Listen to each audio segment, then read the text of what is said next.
ဘာကောင်းကြီးချွတ်လေးဟမ်ကျုံးညီမတို့ပွားဟာဘယ်လိုဖြစ်တာစိတ်ထိမ့်ပါညီမစိတ်ထိမ့်ပါအော်ဘာလို့ပိတ်လဲ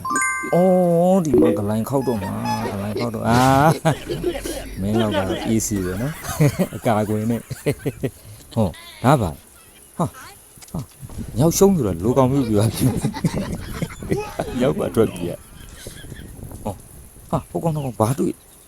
လို့ကြီးအကုန်လိုက်ကြီးကုန်ဟာဒုက္ခပဲဒီကောင်တော့ပွဲရှာပြီးနေတယ်လက်တွေပါမြှောက်လို့ဟိုပြီးတယ်ဟိုဘာရှိဟုတ်ဘာလုပ်တာစွန်းကြီးလောင်းဟာစွန်းကြီးကဘေးလူမလောင်းပဲတူးကြီးလောင်းနေပါလားဟာအနီးကရန်သူတွေအနီးကရန်သူဟာအမေတို့အေးမိမယူအောင်မအောင်လန့်လာပြီကွာလမ်းတော့မရှောင်နိုင်ဘူးကွာဒုက္ခပါပဲကွာ